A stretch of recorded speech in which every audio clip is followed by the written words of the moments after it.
별다른 변수가 있기가 쉽지 않습니다. 이제 극적인 아주 드라마틱한 상황이 나오지 않는 한. 그래서 오자 지금은 양자고도 여론조사하고 삼자고도 여론조사하고 사자 여론조사하고 오자도 하잖아요. 가상 대결로 예. 하고 있죠. 그러니까 삼자 양자 가상 대결 자체가 이게 쓸모없는 짓인 거죠. 지금으로서. 현실을 반영하지 못한다. 네, 실제. 왜냐하면요.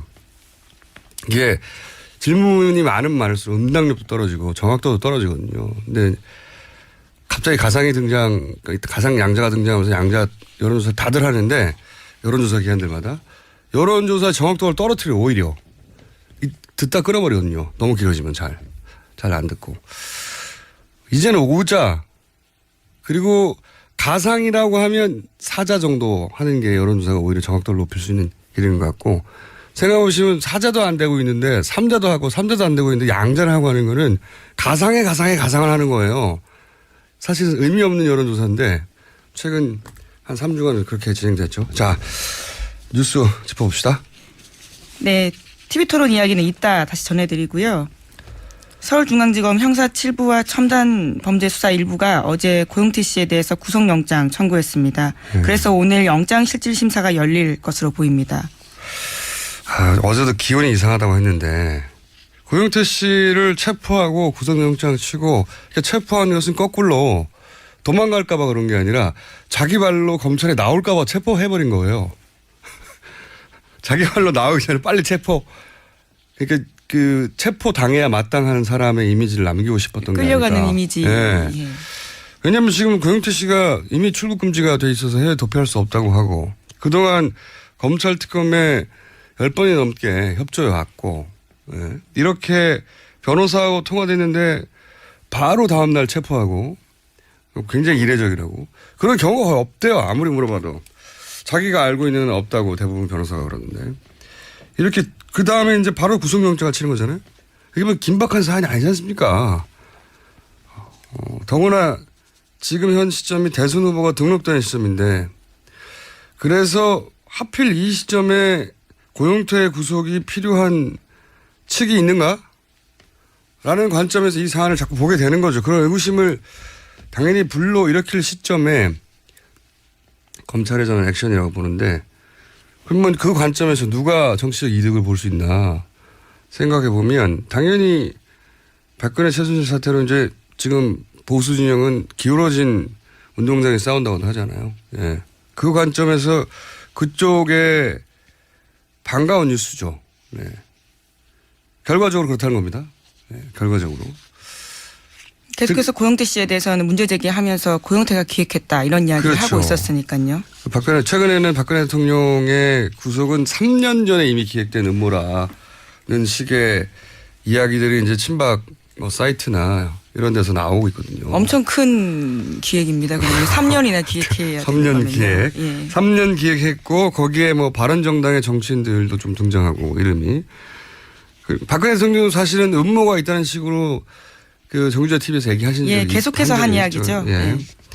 엮였다. 고용태 씨가 바로 그 말하자면 음모의 실행자 같은 역할로 이제 지목되고 계속 고용태 기획설도 얘기했었잖아요. 근데 지금 이렇게 구속이라도 되면 이제 당장 그런 이야기를 좀 더 자신 있게 대대적으로 선거 기간에 유포하고자 하고 싶은 세력이 있겠죠. 네. 저는 그쪽에서는 뭐라도 해야 되는 상황이니까 그런 설이라도 막 유포해야 하는 절박함은 이해 가는데 제가 굉장히 의아한 것은 검찰 내부에서 지금 사실상 권력을 잃고 몰락하고 있는 그 친박 세력과 손잡아야 할 이유가 뭘까? 그게 굉장히 의아합니다, 저는. 왜? 물론 뭐 검찰은 당연히 고영태 씨가 실제 이렇게 긴급하게 체포하고 도주의 우려가 있다 예. 이렇게 판단하고 있다는 겁니다. 당장 구속영장을 신청해야 할 정도로 중대한 범죄라고 주장하겠죠. 네, 어제 실제로 법원에서도요. 네. 체포가 정당했다라는 식으로 판결 내렸습니다. 딱 하루 정도 연락이 안 된 건데 뭐 검찰은 서류를 필요한 요건에 해당되는 서류나 주장들을 다 갖췄겠죠. 그래서 요건을 다 갖췄으니까 이제 근데 요건을 갖춘 게 중요한 게 아니라 실제로 그런 상황이냐. 이게 중요한 건데 제가 궁금한 건 그거예요. 어쨌든. 검찰에 이렇게까지 할 필요가 왜 있었을까 이게 궁금합니다. 왜? 저도 좀 알아보려고 합니다. 주말에. 제가 가장 궁금한 대목은 검찰이 이래야 할 이유가 뭐가 있을까입니다. 자, 다음 뉴스는요. 네, 우병우 전 수석 관련된 것도 전해드리겠습니다. 박영수 특검이 우병우 전 민정수석 일가의 가족회사 자금을 횡령한 사실을 확인하고 검찰에 그 자료 넘겼다고 합니다. 그런데 검찰이 이를 뭉갰다라고 CBS가 오늘 아침 보도했습니다. 또 검찰은 세월호 수사 외압 의혹에 대해서도 법무부 검찰국장, 그러니까 검찰 고위 관계자에 대한 조사가 필요하다라는 취지의 진술을 받았지만 이 역시 수사하지 않았다고 합니다. 그게 이제 바로 대비가 되는 거죠. 고영태 씨를 이렇게까지 긴급하게 체포하고 바로 구속영장, 48시간 구금할 수 있으니까 그 내에 구속영장 바로 쳐버린다는 거잖아요. 그러니까 잡아가지고 감옥에 바로 넣겠다는 거죠, 지금. 대단히 신속하게 처리하는 건데 그런 반면에 우병우 전 민정수석에 대한 수사 불만은 검찰 내부에서도 있잖아요, 지금. 예, 그렇습니다. 이문정 의정부지검 검사가요. 소신 발언 유명한 검사입니다. 그제 검찰 내부망에 우병우 무혐의는 예상됐던 일이다 이렇게 비판했습니다. 검찰 수뇌부가 책임져야 된다라는 주장을 하면서 이제까지 검찰은 계속해서 청와대 가이드라인 충실한 수사 결과 했다라는 비난받아왔는데 그 비난에 근거가 있음을 고통스럽게 확인하고 있다라고까지 지적했습니다. 그러니까요. 검찰의 특검을 스스로 부르는 지금 행동인데 그 특검이 구속영장을 우병우 전 민정수석 구속영장을 쳤을 때 구속영장 뭡니까? 40쪽 정도 됐다고 그렇죠, 합니다. 분량. 예. 그거의 내용이 한 3분의 1로 줄었다는 거잖아요. 예. 네, 어제 CBS가 보도했습니다. 특검이 이만큼 해서 검찰에 줬더니 특수본이 그중에 그 내용을 3분의 1로 오히려 혐의를 줄인 거죠. 더 보강하진 못할 만큼 3분의 1로 줄였다는 거잖아요. 예. 그렇죠. 계속해서 봐줬다라는 의혹을 살 수밖에 없는 정황들이 계속 나오고 있는 거죠. 네, 제가 지난주에 말씀드렸지 않습니까? 나 혼자 못 죽겠다고 했다고. 예. 그게 먹혔다고 생각하더라도 그래도 겉으로 이렇게 비슷하게 맞출 줄 알았는데 3분의 1을 줄였다고 하고. 예. 이런 정황들 때문에 검찰개혁에 대한 요구와 목소리가 더 높아지게 됐습니다. 그게 제가 이상하다는 겁니다. 검찰이 바보가 아니고 이런 액션을 취하고 나면 틀림없이 후폭풍이 바로 대선이잖아요. 있을 텐데 왜 이랬을까? 관계되어 있는 검찰 수뇌부는 어차피 임기가 정해져 있을 거고 가장 최애 수뇌부는 사실 옷을 벗을 자리에 있기 때문에 그런 게 아닌가라는 의심도 듭니다. 저도 궁금합니다. 그래서 좀 주말에 알아보고 다음 주에 좀 자세히. 검찰 내부에서 왜 그쪽 세력과 손잡아야 할 이유가 별로 없어 보이는데 말이죠. 지금 이 상황에서. 그렇게 보이는 듯한 액션을 하고 있으니. 예, 물론 검찰은 최선을 다해서 수사했다 이렇게 주장하고 있긴 합니다. 그냥 뭐 당연한 거고요. 자, 이 문제는 다음 주에 좀 더 짚어보려 하고. 자, 어제 첫 토론회가 열렸죠. 밤에. 예, 첫 TV 토론 열렸습니다. 제가 라이브로 다 못 보고 새벽에 다시 보기까지 해서 보고 왔습니다. 상당히 흥미로운 토론회였어요. 우선 SBS는 칭찬을 좀 받아야 될 것 같아요, 저는. 왜냐하면 5명이나 되는 후보들이라 과연 이 많은 사람들이 자기 얘기를 할 때 이게 이제 기억에 남는 게 있겠는가. 근데 형식이 돋보였어요. 스탠딩. 그것도 그렇지만 그 많은 사람이 서로를 향해서 이제 공방을 할 때 뒤죽박죽돼서 정신이 없단 말이죠, 당연히. 근데 토론의 형식을 잘 정했다. 그 점에 있어서 일단 박수를 보내고. 자, 내용 관련해서 언론 보도가 많이 쏟아졌죠?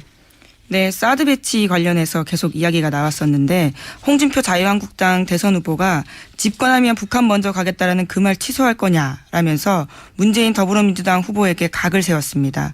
그러자 문재인 후보는 북한 핵을 해결할 수 있다면 완전 폐기할 수 있다면 홍 후보님은 북한에 가지 않겠습니까? 라고 반문했습니다. 네, 홍준표 후보와 문재인 후보의 대결 구도에서는 이 문장이 많이 거론될 것 같아요. 예. 자, 각 후보들이 서로 각을 세웠으니까요. 그때 각을 세웠던 대표적인 주고하던 대화들 좀 소개해 주십시오. 네. 네, 관련해서 계속 사드와 안보 쪽 이야기 말씀드리면 유승민 바른정당 후보 같은 경우에는 문재인 안철수 후보에 대해서 사드 입장 공략했습니다. 특히 안철수 후보에 대해서는 보수표 얻기 위해서 정략 아니냐라고 물어보자 안철수 후보가 사드에 대해서도 상황이 바뀌면 거기에 따라 대응이 바뀌는 건 당연하지 않냐라고 답했습니다. 유승민 안철수 후보도 요 지점에서 뭐 다른 것도 있지만 대표적으로 각을 세웠고요. 또 다른 분들과 이게 소개 계속 해주세요. 각각 후보들이 어떤 대표적인 대립각에 섰었는지. 예, 그리고 문재인 안철수 후보 가장 대립각 크게 세웠다고 볼 수 있는데요. 적폐연대 논쟁했습니다. 안 후보가 저는 적폐 세력의 지지를 받는다고 비판했는데 그건 국민에 대한 모독이다. 저를 지지하는 국민들을 적폐라고 했다. 이렇게 따지자요. 문 후보는 국민이 무슨 죄가 있느냐. 적폐 세력은 박근혜 정부이고 거기에 함께했던 구여권 정당들이다. 이렇게 답했습니다. 이 공방이 어제 또 두 후보 간에는 길게 뜨거웠습니다. 오갔고, 예, 길게 왔죠. 예. 그리고 홍준표, 유승민 두 후보도 서로 이제 보수의 적자를 넣고 또 강하게 부딪혔어요, 사실. 예. 그렇죠. 서로를 강남 좌파, 극우, 수구 이렇게 부르면서 보수 적자 경쟁 이어갔습니다. 홍준표 후보는 세금 줄이고 규제 없애고 나라 바로 세우자 이 공약했는데 지금 와서는 완전 뒤집었다. 강남 좌파 됐다. 이렇게 이야기했습니다. 그러자 유승민 후보가 홍 후보처럼 재벌 대기업 대변하고 그런 정책으로는 앞으로 보수가 설 자리가 없다면서 후보님이 극보수라는 수구 우파다. 이렇게 이야기했습니다. 홍준표, 심상정, 대결도 너무 많네요. 다 소개하려니까. 근데 이렇게 한 번 정도는 소개할 만큼 각각의 후보가 각각의 후보와 대립각을 세웠어요. 누군 누굴 봐주고 하는 장면이 없었어요, 사실은. 네, 대립각이 비교적 선명하게 잘 섰던 어제 토론이었어요. 홍준표 후보, 심상정 후보도 또 합을 주고받았죠.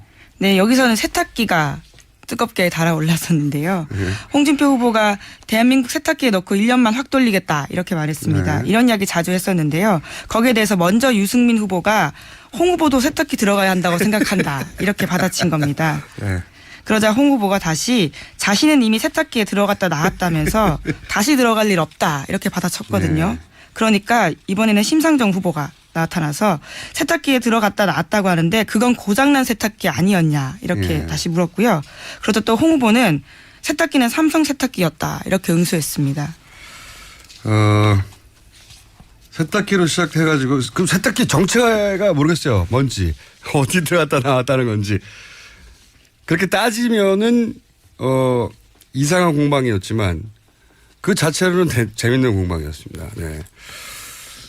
사실 이 대선 후보 토론은 대선 전국 막판에 보통 하잖아요. 그래서 대선 후보 토론으로 지지율이 근본적으로 바뀌는 경우는 없어요, 사실. 어느 나라나. 이미 후보를 대부분 정한 상태에서 봐서 지지율 변화는 뭐 1%, 2% 뭐 많아도 그렇게 크지 않은 어느 나라나 마찬가지죠, 근데. 근데 워낙 이번에는 급하게 진행된 대선이라서 아직 각 후보가 자기 지지자들의 결속력이 탄탄하지 않은 상태 예전에 비해서 그런 상태에서 대선 후보가 토론회가 시작됐단 말이죠.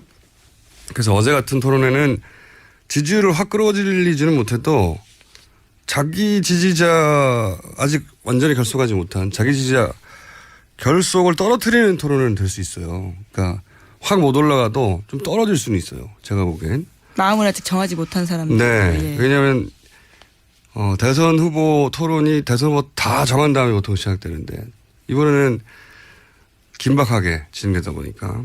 근데 그 관점에서 보자면 제가 보기에 어제 토론회의 가장 수혜자는 제가 개인적인 사적으로 보기에 유승민 후보를 발견한 중도층이 있었을 것이다. 예. 토론을 전반적으로 잘했다가 다만 그게 이제 사표 심리를 유승민 후보가 지금 사표 심리에 안 될 거 아닌가. 후보는 괜찮은데 여기에 지지율이 굉장히 낮은 편인데 그 사표 심리를 뛰어넘을 정도가 되겠느냐. 유승민 후보에게 남긴 과제겠죠. 예. 적어도 아까운 보수 후보다 이런 이미지는 충분히 남길 수 있을 것 같아요. 토론회 몇 번 거치고 나면. 나머지 후보들은 최소 자기 지지층에게 각자 기본 어필은 했다고 저는 생각이 드는데 이제 그 토론에 오갔던 여러 가지 이제 말들 가지고 우리 후보가 더 논리적으로 앞섰어 이런 이야기를 할 수 있고 하는 분들도 있겠지만 실제 논리적으로 이기는 건 생각만큼 중요하지가 않아요. 예. 생각해 보시면 우리가 가족하고 얘기할 때 심지어 가장 가까운 가족하고 친구하고 얘기할 때도 상대방의 논리에 설득돼 가지고 졌다 합니까? 안 한단 말이죠. 절대 남편이나 와이프한테 아무리 또 상대방이 또 올바른 말을 한다고 우리가 지나요? 하물며 정치적으로 완전히 다른 입장을 가지고 지지하는 사람들이 갈리는 상황에서 그런 말에 쉽게 설득이 안 됩니다. 옳은 말을 해도. 그보다 훨씬 더 강력한 거는 특히 지지 후보에 대한 이제 충성도가 약하거나 아직 결정하지 못한 사람한테는 그걸 뭐 비언어적 커뮤니케이션이라고 하죠. 좀 그렇단 말로 넌버블 영어로 말이 아니다. 넌버블 비슷한 말인 것 같은데요. 비언어적. 예. 네. 그러니까 뭐 외모나 뭐 자세, 뭐 시선, 말투, 뭐 제스처 이런 거에 영향을 받아요. TV 매체는 특히나 감성 매체라서 훨씬 우리가 일상 중에서도 저 사람 말을 믿을까 말까 저 사람 믿을 만한 사람이 아니냐는 그 사람이 청산유수로 하는 말을 가지고 판단하지 않고 실제로도 그 사람의 눈빛이 어땠다느니 말하는 걸 보니 오히려 더듬거려서 더 신뢰가 갔다느니 손 제스처가 어떻다느니 나하고 눈을 안 마주쳐 이런 게 훨씬 영향을 많이 미쳐요. 실제 여러 연구 결과도. 그래서 말이야 누가 못해 이게 괜히 나온 말이 아니거든요. 그런 관점에서 이 다음 토론회에서 이 비언어적 요인을 가장 가다듬고 다시 두 번째 토론회에 임해야 할 것 같은 후보는 제가 보기에는 안철수 후보예요. 그 내용을 가지고 따져서 큰 문제가 있다기보다는 주고받은 말들 속에 그 관점에서 좀 어제 자기 지지층에 어필이 좀 부족했다 제가 보기에는. 예. 좀 선명한 입장을 가지고 비언어적 태도에 대해서도 이야기 나왔던 거는 심상정 정의당 후보 같은 경우에도 선명하고 확실한 입장을 보였기 때문에 또 잘했다라는 평가가 있는 것 같습니다. 그러니까 그거는 이제 기자들이 그런 평가하잖아요. 누구의 말이 옳다, 뭐 토론이 좋다. 기자들 말 들을 필요 없고요. 토론 내용으로 이겼다로 승부는 하지 않아요. 실제로는 그거 가지고 부부들, 친구들도 승부가 안 나는 겁니다. 원래. 근데 그거보다 훨씬 더 중요한 게 눈을 맞췄어 안 맞췄어. 저 사람 왜 이렇게 발을 떨어. 뭐 표정이 왜 이렇게 얼굴색이 변하네. 이런 게 훨씬 더 영향을 미친다는 거죠. 그 부분에 집중해서 보강을 해야 할 필요가 있다. 후보들이. 더 얘기하면 또 한계가 있겠죠. 개인적인 사견입니다. 자, 여기까지 하겠습니다. 지금까지 시사인의 김은지였습니다. 감사합니다. 그 정유자 TV에서 얘기하신 적이 계속해서 한 이야기죠. 예. 네. 역겹다. 고영태 씨가 바로 그 말하자면 음모의 실행자 같은 역할로 이제 지목되고 계속 고영태 기획설도 얘기했었잖아요. 근데 지금 이렇게 구속이라도 되면 이제 당장 그런 이야기를 좀 더 자신 있게 대대적으로 선거 기간에 유포하고자 하고 싶은 세력이 있겠죠. 네. 저는 그쪽에서는 뭐라도 해야 되는 상황이니까 그런 설이라도 막 유포해야 하는 절박함은 이해가 가는데 제가 굉장히 의아한 것은 검찰 내부에서 지금 사실상 권력을 잃고 몰락하고 있는 그 친박 세력과 손잡아야 할 이유가 뭘까? 그게 굉장히 의아합니다. 저는. 왜 물론 뭐 검찰은 당연히 고영태 씨가 실제 이렇게 긴급하게 체포하고 도주의 우려가 있다 예. 이렇게 판단하고 있다는 겁니다. 당장 구속영장을 신청해야 할 정도로 중대한 범죄라고 주장하겠죠. 네, 어제 실제로 법원에서도요. 네. 체포가 정당했다라는 식으로 판결 내렸습니다.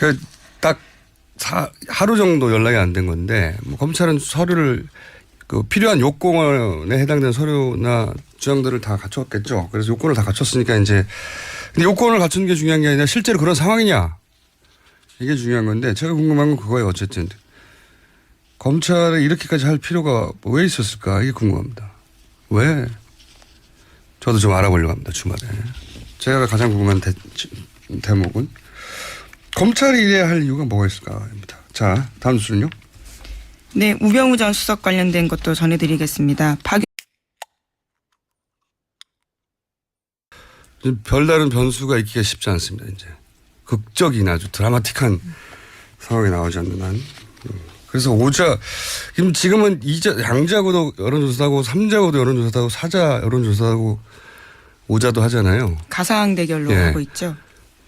그러니까 3자, 양자, 가상 대결 자체가 이게 쓸모없는 짓인 거죠. 지금으로서는. 현실을 반영하지 못한다. 네, 실제. 왜냐면요. 이게 질문이 많으면 많을수록 응답력도 떨어지고 정확도도 떨어지거든요. 근데 갑자기 가상이 가상 양자가 등장하면서 양자 여론조사 다들 하는데 여론조사 기관들마다 여론조사 정확도를 떨어뜨려 오히려 듣다 끊어버리거든요. 너무 길어지면 잘 안 듣고. 이제는 5자 그리고 가상이라고 하면 4자 정도 하는 게 여론조사가 오히려 정확도를 높일 수 있는 길인 것 같고 생각해보시면 4자도 안 되고 있는데 3자도 하고 3자도 안 되고 있는데 양자를 하고 하는 거는 가상을 하는 거예요. 사실은 의미 없는 여론조사인데 최근 한 3주간은 그렇게 진행됐죠. 자, 뉴스 짚어봅시다. 네, TV토론 이야기는 이따 다시 전해드리고요. 서울중앙지검 형사 7부와 첨단범죄수사 1부가 어제 고용태 씨에 대해서 구속영장 청구했습니다. 그래서 오늘 영장실질심사가 열릴 것으로 보입니다. 어제도 기온이 이상하다고 했는데 고용태 씨를 체포하고 구속영장 치고 체포한 것은 거꾸로 도망갈까 봐 그런 게 아니라 자기 발로 검찰에 나올까 봐 체포해버린 거예요. 자기 발로 나오기 전에 빨리 체포. 영수특검이 우병우 전 민정수석 일가의 가족회사 자금을 횡령한 사실을 확인하고 검찰에 그 자료 넘겼다고 합니다. 그런데 검찰이 이를 뭉갰다라고 CBS가 오늘 아침 보도했습니다. 또 검찰은 세월호 수사 외압 의혹에 대해서도 법무부 검찰국장 그러니까 검찰 고위 관계자에 대한 조사가 필요하다라는 취지의 진술을 받았지만 이 역시 수사하지 않았다고 합니다. 그게 이제 바로 대비가 되는 거죠. 고용태 씨를 이렇게까지 긴급하게 체포하고 바로 구속영장. 48시간 구금할 수 있으니까 그 내에 구속영장을 바로 쳐버린다는 거잖아요. 그러니까 잡아가지고 감옥에 바로 넣겠다는 거죠, 지금. 대단히 신속하게 처리하는 건데 그런 반면에 우병우 전 민정수석에 대한 수사 불만은 검찰 내부에서도 있잖아요, 지금. 예, 그렇습니다. 이문정 의정부지검 검사가요. 소신 발언 유명한 검사입니다. 그제 검찰 내부망에 우병우 무혐의는 예상됐던 일이다 이렇게 비판했습니다. 검찰 수뇌부가 책임져야 된다라는 주장을 하면서 이제까지 검찰은 계속해서 청와대 가이드라인 충실한 수사 결과 했다라는 비난받아왔는데 그 비난에 근거가 있음을 고통스럽게 확인하고 있다라고까지 지적했습니다. 그러니까요. 검찰의 특검을 스스로 부르는 지금 행동인데 특검이 우병우 전 민정수석 구속영장을 쳤을 때 구속영장 뭡니까? 40쪽 정도 됐다고 그렇죠, 합니다. 분량. 예. 그거의 내용이 한 3분의 1로 줄었다는 거잖아요. 예. 네, 어제 CBS가 보도했습니다. 특검이 이만큼 해서 검찰에 줬더니 특수본이 그중에 그 내용을 3분의 1로 오히려 혐의를 줄인 거죠. 더 보강하진 못할 만큼 3분의 1로 줄였다는 거잖아요. 예. 그렇죠. 계속 그러니까 체포 당해야 마땅한 사람의 이미지를 남기고 싶었던 게 아닐까. 끌려가는 이미지. 예. 예. 왜냐하면 지금 고용태 씨가 이미 출국 금지가 돼 있어서 해외 도피할 수 없다고 하고 그동안 검찰 특검에 10번이 넘게 협조해 왔고 예. 이렇게 변호사하고 통화됐는데 바로 다음 날 체포하고 굉장히 이례적이라고 그런 경우가 거의 없대요. 아무리 물어봐도 자기가 알고 있는 건 없다고 대부분 변호사가 그러는데 이렇게 그 다음에 이제 바로 구속영장을 치는 거잖아요. 이게 뭐 긴박한 사안이 아니지 않습니까? 더구나 지금 현 시점이 대선 후보가 등록되는 시점인데 그래서 하필 이 시점에 고용태 구속이 필요한 측이 있는가? 라는 관점에서 이 사안을 자꾸 보게 되는 거죠. 그런 의구심을 당연히 불러일으킬 시점에 검찰의 저는 액션이라고 보는데 그러면 그 관점에서 누가 정치적 이득을 볼 수 있나 생각해 보면 당연히 박근혜 최순실 사태로 이제 지금 보수 진영은 기울어진 운동장에 싸운다고 하잖아요. 예. 그 관점에서 그쪽에 반가운 뉴스죠. 네. 결과적으로 그렇다는 겁니다. 네, 결과적으로. 계속해서 고영태 씨에 대해서는 문제 제기하면서 고영태가 기획했다 이런 이야기를 그렇죠. 하고 있었으니까요. 최근에는 박근혜 대통령의 구속은 3년 전에 이미 기획된 음모라는 식의 이야기들이 이제 친박 사이트나 이런 데서 나오고 있거든요. 엄청 큰 기획입니다. 그러면 3년이나 기획해야 3년 기획. 예. 3년 기획했고 거기에 뭐 바른정당의 정치인들도 좀 등장하고 이름이. 박근혜 대통령도 사실은 음모가 있다는 식으로 그래서 봐줬다라는 의혹을 살 수밖에 없는 정황들이 계속 나오고 있는 거죠. 네, 제가 지난주에 말씀드렸지 않습니까? 나 혼자 못 죽겠다고 했다고. 예. 그게 먹혔다고 생각하더라도 그래도 겉으로 이렇게 비슷하게 맞출 줄 알았는데 3분의 1을 줄였다고 하고. 예. 이런 정황들 때문에 검찰 개혁에 대한 요구와 목소리가 더 높아지게 됐습니다. 그게 제가 이상하다는 겁니다. 검찰이 바보가 아니고 이런 액션을 취하고 나면 틀림없이 후폭풍이 바로 대선이잖아요. 있을 텐데 왜 이랬을까? 관계되어 있는 검찰 수뇌부는 어차피 임기가 정해져 있을 거고 가장 최애 수뇌부는 사실 옷을 벗을 자리에 있기 때문에 그런 게 아닌가라는 의심도 듭니다. 저도 궁금합니다. 그래서 좀 주말에 알아보고 다음 주에 좀 자세히. 검찰 내부에서 왜 그쪽 세력과 손잡아야 할 이유가 별로 없어 보이는데 말이죠. 지금 이 상황에서. 그렇게 보이는 듯한 액션을 하고 있으니. 예, 물론 검찰은 최선을 다해서 수사했다 이렇게 주장하고 있긴 합니다. 그냥 뭐 당연한 거고요. 자, 이 문제는 다음 주에 좀 더 짚어보기로 하고. 자, 어제 첫 토론회가 열렸죠. 밤에. 예, 첫 TV 토론 열렸습니다. 제가 라이브로 다 못 보고 새벽에 다시 보기까지 해서 보고 왔습니다. 상당히 흥미로운 토론회였어요. 우선 SBS는 칭찬을 좀 받아야 될 것 같아요. 저는. 왜냐하면 5명이나 되는 후보들이라 과연 이 많은 사람들이 자기 얘기를 할 때 이게 이제 기억에 남는 게 있겠는가. 근데 형식이 돋보였어요. 스탠딩. 그것도 그렇지만 그 많은 사람이 서로